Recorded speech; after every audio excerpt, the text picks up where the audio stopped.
정보기관이 불법 스파이 활동을 우리나라와 같은 동맹국을 대상으로 자행해 온 것에 대해 깊은 유감을 표합니다. 명백한 진상 확인과 더불어 다시는 이런 일이 없도록 할 것을 강하게 촉구합니다. Hello, ladies and gentlemen. So, yeah, we have where, as you see in that little clip there, that the U.S. has been spying on Korea and many other things. Now, there's a lot of other things we're going to be going over through here. This is just about 24 hours ago, or 16 hours ago, give or take. So, this is all new. This is something that happened over when I was, not doing stuff at 5 to 10 p.m. Didn't even know this was going on. Yesterday was a very low news day, so that's the reason why you're probably seeing like a lot of news I'm reposting, because either there was recaps of what's going on, not much that was a special in nature, at least for what I do on my channel. So, with that being said, we have this here is that Kash Patel on the historic Department of Justice defense leaks. Biden regime has failed to safeguard national security and take on our adversaries, is failing to do both on a monstrous level video. So, it says the former Chief Staff to Acting United States Secretary of Defense under President Donald Trump, Kash Patel, joined Sean Duffy on Kudlow Special Edition on Monday to discuss the supposed Department of Defense leaks that were recently posted online. Secret details of U.S. analysis of Ukraine war, China, terrorism, Israel, and the Middle East were leaked online in recent weeks. The Biden regime had first said that documents were altered. Now they insist this was a serious breach, and they do not know the information was leaked out of the DoD. The documents contain information on Ukrainian losses in the war and an alleged upcoming assault by Ukraine and its allies into Russia controlled eastern Ukraine. Kash Patel unloaded on the serial liar John Kirby and the inept and dangerous Biden regime. This is from Kash Patel. What I do know is this from running the intelligence committee in the DoD. They sat on this leak for 3 weeks at least. We will probably find out it was longer. They tried to get the media to say it was false, fake leak. Then when they got it caught a month later, they finally said it was a serious classified leak. And let me just tell you, when you talk about Ukraine, war planning operations, China, and Mossad, the Israeli spy agency, that's some of the more sensitive collection that we have, which only a handful of Americans have access to. So they've known about it. They've let it happen, and now they've medicalized that problem by just punting the football down the road to hopefully watch it go away. And the rest of the world has been at it, photographing it and manipulating it and using it against America's interests. And the only thing the Biden administration can tell you is, I don't know.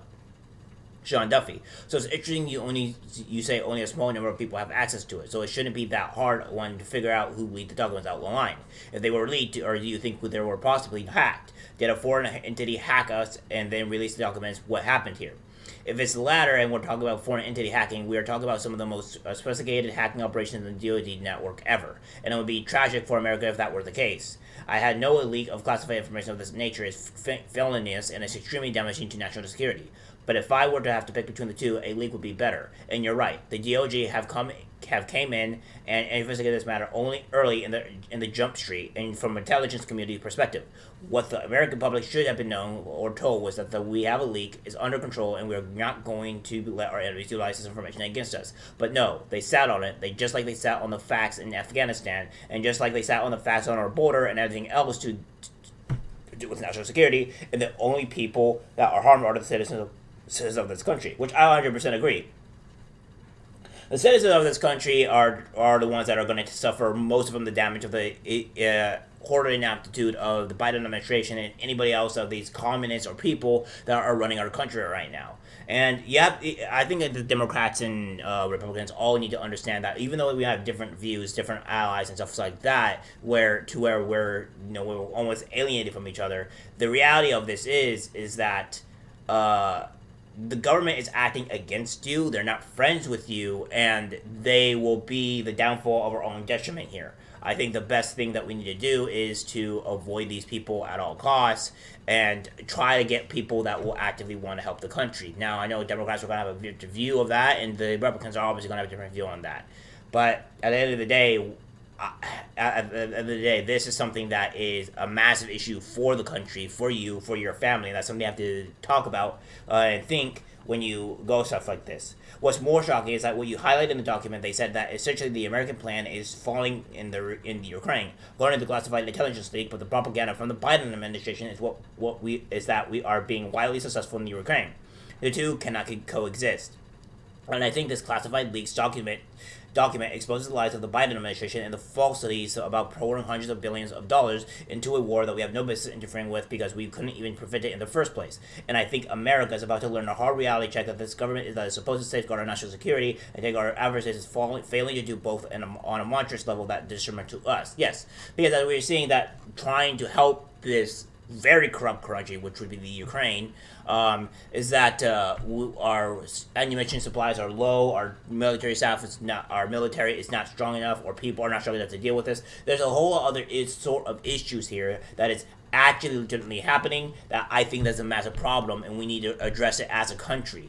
Our country is not doing well at all. In fact, our dollar is at stake here. So what we need to actually do is try to fix all the damages and issues that's happening within our country, because obviously people that hate us, like China, North Korea, I would even say Russia at this point too, like these Israel and stuff like that, these places that hate us, that want either the U.S. gone or what have you, are really going to take us out. Now, as we can see here, there's more information about this. So what we have is that the attorney indicts DOJ for politically charged leaks against Trump. There has been a campaign of leaks from DOJ, unlike anything I have ever seen. I don't recognize the DOJ anymore. Which we all know that the DOJ has been doing stuff like this. So what we're going to do is show you the video clip here of what's going on, and then we'll continue on to the actual story that is unfolding here, because there's still a lot more to talk about.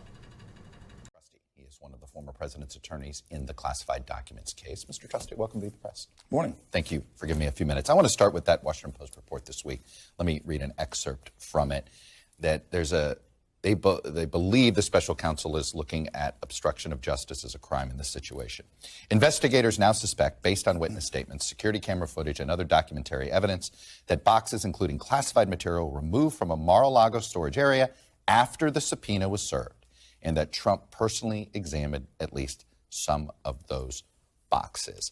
What's your client's response to this assertion? Yeah, well, that it's nonsense. I mean, look, there's been a campaign of leaks from DOJ, unlike anything I've ever seen. I was a prosecutor for 27 years. I spent 17 at this Department of Justice. I don't recognize it anymore. They are consistently leaking. The angle they're pushing on the obstruction is to try to create some sort of daylight between Joe Biden's possession of documents and President Trump's. And it's not going to work. I mean, they have literally put in everybody to grand jury you could imagine. They don't respect any privilege that President Trump holds. And it's desperately trying to find an obstruction angle that just isn't there. So yeah, this is something the DOJ is going on. But we kind of already do this. It's just being more put on to where people can see. And that's the issue that we're having here. So we have more on this, is that we have Jeff Clark. This is a huge story. For those who have been following this from the start, at first, authorized leaks could told us the FBI did raid on its own. Then the AG did a press conference admitting he authorized the Mar-a-Lago raid. Then they tried to maintain Biden knew nothing of it. I always said at least the White House counsel had to be informed. Now we find out the Biden White House was behind things all along, and it gets worse. The Biden White House abused special access program to do it. Never before have we seen an all of government full court press to get Trump, the political opponent the Bidenites most fear. Kudos to America First Legal. So what we have here, this was also from Jeff Clark that pronounced this stuff, and then obviously America First Legal, which I'll be posting this here specifically of what what's been going on. So what we have here is that what they said is that records obtained from our investigation into the circumstances surrounding the Mar-a-Lago raid further confirm that the FBI obtained access to these records through a special access request from the Biden White House on behalf of the DOJ. It says here that the Biden White House special request for Trump Mar-a-Lago records, dear acting archivist Wall and Inspector General Baker, this freedom of information request is based on records released by the National Archives and Records Administration on March 31st, 2023. These emails and text messages suggest that the archives may have misled Congress regarding the nature and extent of its communications and coordination with Biden administration, political officials, and of the Biden White House role in the Federal Bureau of Investigation's raid former of President Donald Trump's residence on August 8th, 2022. On August 8th, 2022, the FBI raided Mar-a-Lago property on grounds that additional records codes existed that may have been containing classified information. So, it goes on to say that, showing that okay, well, first we'll go with this, that this is surprising given the evidence showing that the FBI obtained access to these records through a special access request from the Biden White House on behalf of the Department of Justice. In February 18, 2022, the letter to the within White House Committee on Oversight and Reform Chairman Carolyn B. Melanie, the archive stated that upon discovering classified information in the 15 boxes of presidential records and material provided to it by former President Trump in January 2022, its staff has been in communication with the Department of Justice. In an August 16, 2022 letter from the acting archivist Wall to then House Permanent or Select Committee on Intelligence ranking member with Michael T. Turner, the archives provided new details regarding his communications with the Biden administration just specifically. So that's what we have here, and there's a lot more information that's going to go on. So we're going to do this. But what we're going to do is just read some of the stuff that they talk about here. August 22, the FBI conducted an unprecedented Mar-a-Lago raid, so all the classified records. However, the new records obtained from our investigation into the circumstances of the Mar-a-Lago raid revealed the Biden White House and DOJ coordinated to obtain the Trump records and perhaps create a pretext for the law enforcement raid by a way of special access request. What this means is that there are substantial discrepancies between what the archives has told Congress and what appears in its internal communications. For example, acting activist Deborah Wall told Rep. Mike Turner on August 16, 2022, that the NARA had not been involved in the DOJ investigation or any searches that was conducted. I don't know if that's NARA or NARA, so I'm just going to say NARA for that purpose. This stunning revelation suggests that NARA was misleading Congress about the White House role in the shocking raid of President Trump's home, and the fact that the Biden White House was acting on behalf of the DOJ raises significant legal concerns. The Special Access Statute authorizes special requests to an incumbent president only when the records in question are needed for the conduct of current business of the White House. Providing documents to the DOJ for purpose of a criminal investigation is not the current business of the White House. According to America First Legal is demanding NRA turn over records ready to the Biden White House informant in the politically motivated raid of President Trump's home. Email here. Gary Stern, the National Archives General Counsel, confirms in an email obtained by America First Legal that the Justice Department via the Biden White House had made the special request regarding the documents at President Trump's home, Mar-a-Lago. So that is what's actually going on. And we have more. The Pentagon has confirmed the leak of classified documents according to the Bloomberg law. As a result of the leak, extremely secret classified information was published, which poses a very serious risk to U.S. national security and which was used by the U.S. Department of Defense and other government agencies. The Pentagon aide Chris Mager said, "The Department of Defense is working around the clock to look into the scope and extent of the spread and our mitigation measures. We are still investigating how this happened, as well as the extent of the problem," Mager said. At the same time, the U.S. State Department said that their information leak would not affect support for Ukraine. We have more from Spritter. My apologies. The West is setting up Kiev up again. Judging by the activity of the pro-liberal media, another leak of secret data shows that the Western intelligence services are deliberately hiding behind the carcasses of the SBU officers. As I say here from CBS, Ukraine agents pursued attacks inside Belarus and Russia, leaked U.S. docs say. And then we have this from Senag, obviously for what you guys seen from the actual video of what I posted, that South Korea is outraged by the leak of U.S. classified documents that claim Pentagon spied on its allies.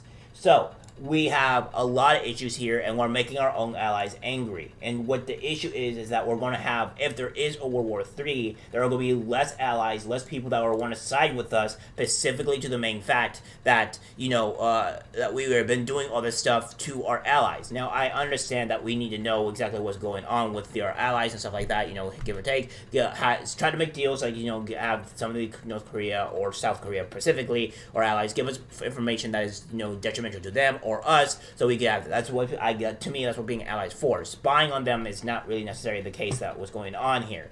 And now we have not only have severely damaged our credibility and our everything else that's been going on with our country, but also damage our relationship with our allies, which in the next World War could be immensely detrimental to us because of the way that we've done and treated our allies. This is a huge problem, and I think this should be a way more serious issue than people are trying to be let it on. And I think we should be treating it as a serious issue, but at the end of the day, the Biden administration is extremely corrupt. It's not. There's no surprise there, and now we're seeing that our Pentagon is obviously betraying and hurting the American citizens at all fronts here. All right, guys, that's the video. Like, subscribe, share, and as always, take care.